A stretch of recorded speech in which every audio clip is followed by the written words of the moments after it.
So, if you're anything like me, you had a lot of trouble, like, actually discovering where the treasure is in treasure charts due to the very weird wording that I hardly ever could understand.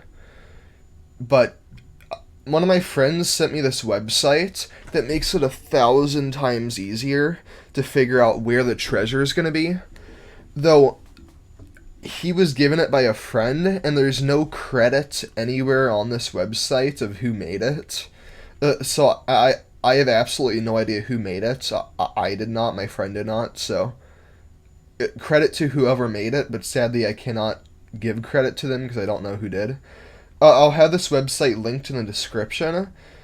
So it's fairly easy to use.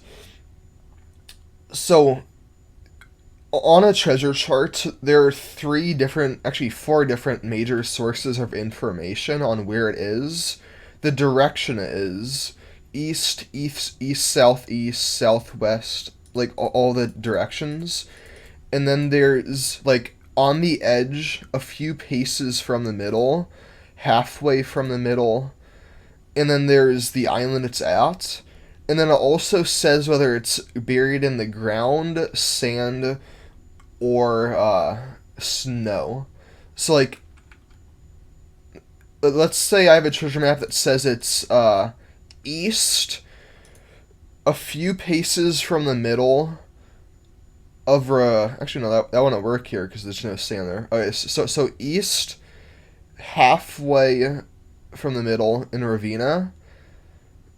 It would be like somewhere within this green area right here. So it would have to be somewhere right here because that's the only diggable space. So you just run along here and dig.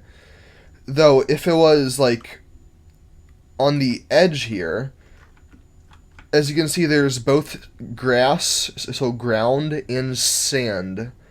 So it would say either ground or sand. If it said sand, then you'd have an easier job, and it'll literally just be somewhere right here. But if it was ground, you'd go run around and dig around here.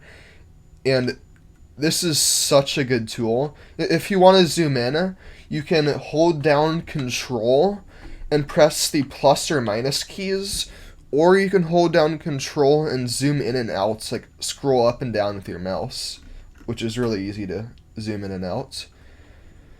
So, on like another island, like a really hard island, like the forest.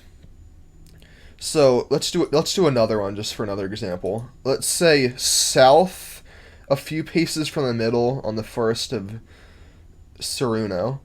So it would literally just be anywhere within this little circle, which is so handy. So especially now that you can actually see your player location on the in-game map, you will just have to check every like little while to make sure you're within this box and just run around and dig around. Oh, it'll also provide some information on whether it's high up or low.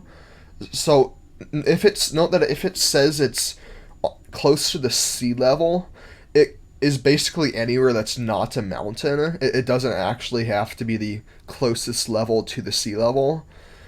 I got really annoyed once because there is a map that said it was near sea level, but then there was this area of grass that was like right next to the sea, and then there was one that was like a couple studs higher. But so I was digging around in the place that was closer to sea level, but it was actually buried on the place that was higher up. So it does not mean that it's the closest one to the sea level. And if it's buried on a big cliff, it's just any like really high place. So that's basically all you need to know. The website's linked in the description. There's some basic information right here. Thank you guys for watching. See you next time.